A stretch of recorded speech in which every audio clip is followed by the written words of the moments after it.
Okay, so got everybody working on a problem, which I hope you have solved already. The problem was EMF is the rate of change in magnetic flux. That's just a statement, okay? And we say if the flux changes from 10 Tesla meters squared to negative 10 Tesla meters squared, that requires either a pretty big field or pretty big surface, okay? But if it changes from that to that in 4 milliseconds, what's the EMF? Well, I just told you what EMF is, so that should be pretty straightforward. Next question. If your magnetic field is 0.02 Tesla times a sine of 125 radians per second times T times, let's say times your vector I, and your area is 0.05 meters squared oriented perpendicular to B, what's the flux by capital phi sub B? We use this in lab last time, but capital phi sub B of T, the flux as a function of time, okay? And the rate of change of the flux with respect to time. Yeah, so what's the EMF?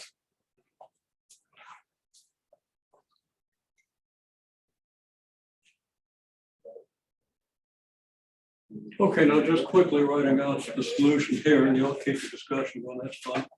But writing out the calculation, your change in flux is, well, the flux you get minus the flux you started with, okay? The later flux minus the earlier, which is going to give you negative 20 Tesla meters squared, okay? Because you take this, this minus this. And then you divide that by your delta T, which is 4 milliseconds. Well, that's 4 times 10 to the negative third seconds. And I wouldn't even written out milliseconds, although that's perfectly okay, but it's 10 to the negative third seconds, so you can kind of cut to the chase. You get negative 500 volts. Now you haven't simplified your units, and you need to do that, but you know how to do that. So make sure you know how to simplify units of Tesla meter squared per second to get volts. So if your positive direction around the boundary of this thing, we haven't talked about boundaries except what I demonstrated just with the cup and stuff. The boundary of the surface will experience a negative 500 volt EMF. Now, if the boundary of that surface isn't a conductor, that's not going to have any real effect on anything. You can have 50,000 volts of static electricity with air from here to there, and you don't get much of a reaction. A little spark, make you jump a little bit. Okay. So you get all those volts, and if you've got a conductor, that's going to produce quite a bit of power. Okay, assuming you've got a big enough conductor, you got to go through your conduction model to see what would happen there, or use formulas, which I don't necessarily encourage as your first way of approaching it. Okay, but it can work. Okay, so now here, okay, what is flux? Okay, we still have a little question in that. Flux is your magnetic field times your area, just in terms of what I demonstrated. Okay, I had a cup open at one end and said, okay, magnetic field's going through the cup like this. Through the end of the cup, it's perpendicular. You multiply the magnetic field times the area. Along the sides of the cup, which is tapered, you have a magnetic field and a normal vector, okay, that aren't perpendicular. They make an angle, something like this. Okay, a little less than perpendicular. If this is perpendicular, the angle might be like this. And it's only the component of the magnetic field normal to the surface that contributes to the flux, okay? So you have much less flux along the sides. Well, that was just a discussion, okay? If there was wire around the rim of that cup, then you'd have a certain voltage in that wire. Now the rim of that cup is not going to have an area of a bunch of square meters, and a 1 Tesla field is an extremely large field. Okay, the biggest fields I think they're being produced at the macroscopic level are probably in the order of tens of Tesla. Okay, I think maybe 20 Tesla. in small regions, you can exceed that. And I don't do those experiments. I don't have the equipment. Then nobody would let me near their equipment if I wanted to. Okay.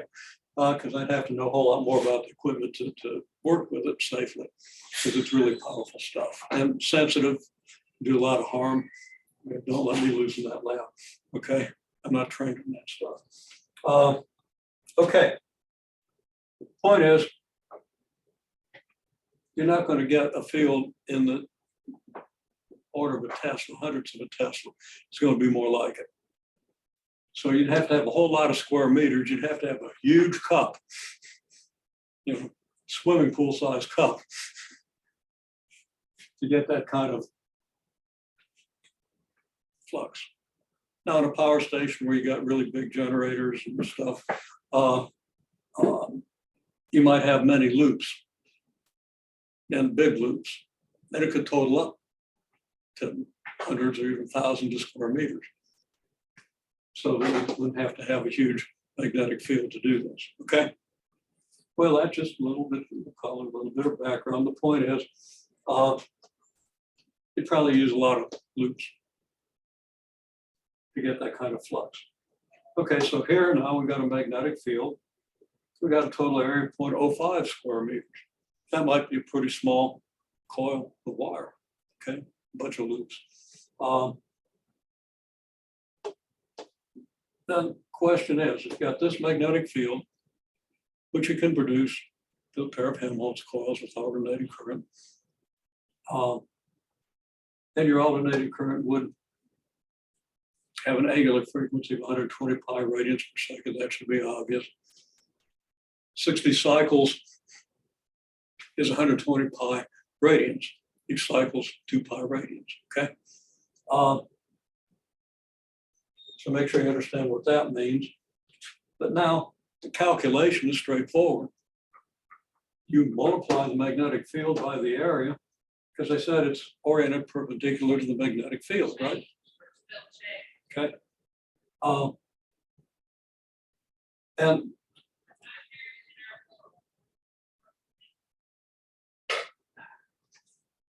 let's say it's oriented perpendicular, to be a little more precise, to the I vector, because the magnetic field's always in the I direction, okay? So just to make that a little clearer. And what's the flux?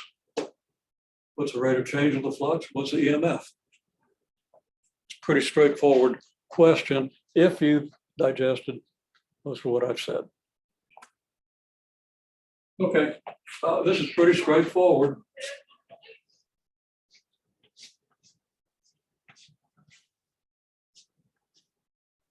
The flux is your field times your area, okay? So the flux is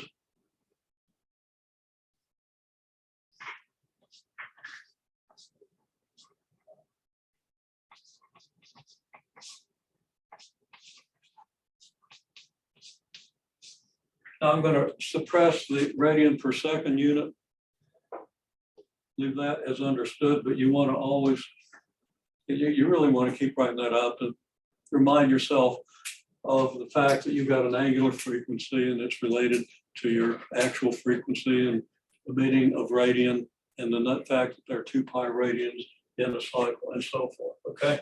You want to keep reminding yourself of that until you don't have to anymore, and don't be in a rush, okay?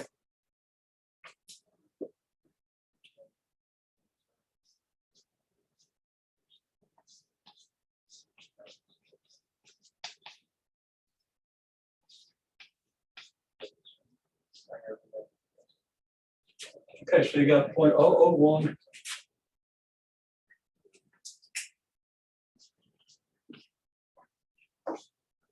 Tesla meter squared times the sine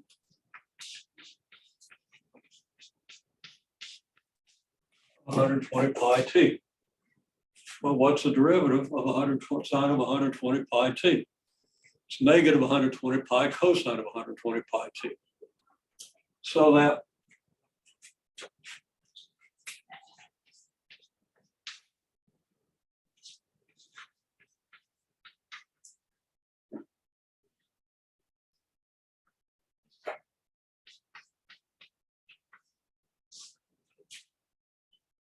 I said negative, that's wrong, it's 120 pi t, or 120 pi. Times a cosine of 125 pi t. I was thinking ahead to the cosine. So I had that in my head when I did the derivative and got a negative, but I said, I don't know what I said. Okay. So that's basically them. 0.001 times 120 pi. Okay. That's approximately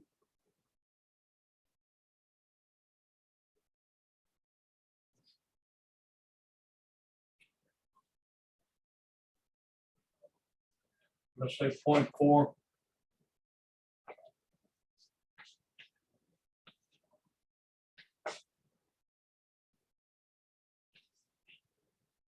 0.4 Tesla meter squared per second.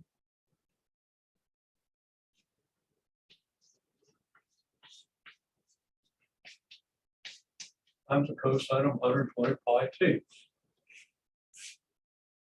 Now, where do I get Tesla meter squared per second? Where do I get that second?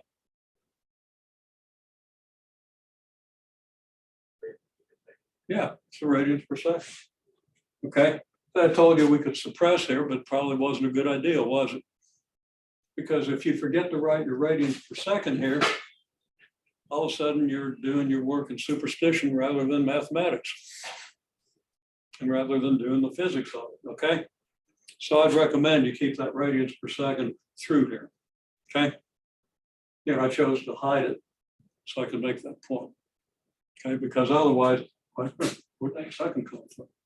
Okay, what comes from the meaning of that 120 pi?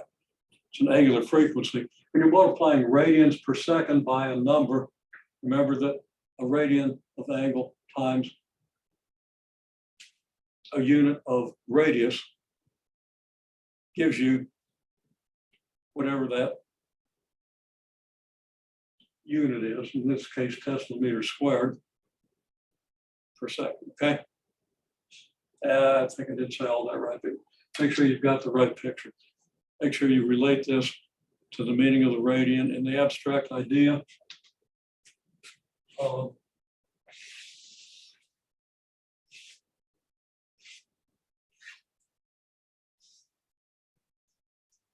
This vector, okay, being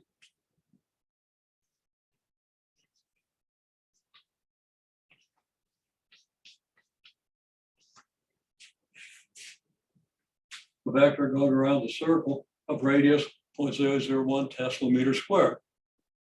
That's not a distance. That's what the radius of the circle in the circular model here represents. Okay. And omega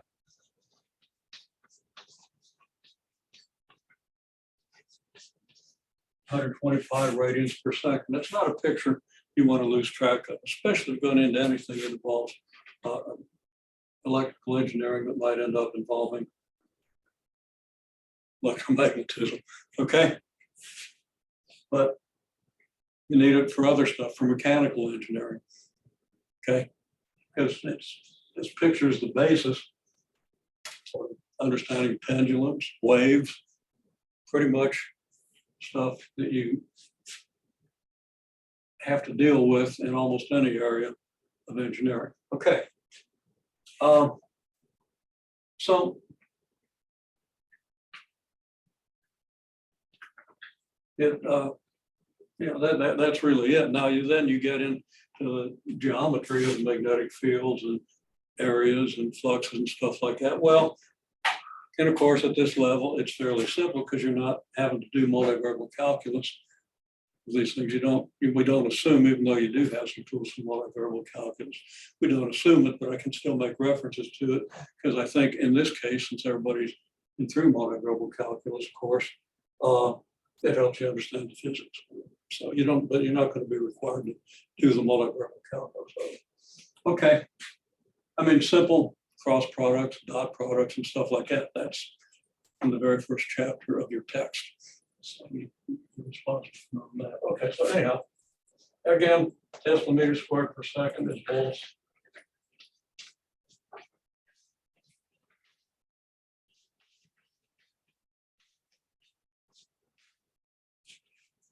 and we have that. Okay. So not getting a huge amount of voltage out of that. Even though it's a pretty strong magnetic field, you don't have a whole lot of area. Okay. Put a bigger coil in, double its diameter. You're going to forple its area. Get 4 times the area, you're going to get 1.6 volts. Okay, which will power an LED maybe. Now you want to power a city, you're going to need more loops. Okay, bigger coils. And hopefully somewhat bigger magnetic field.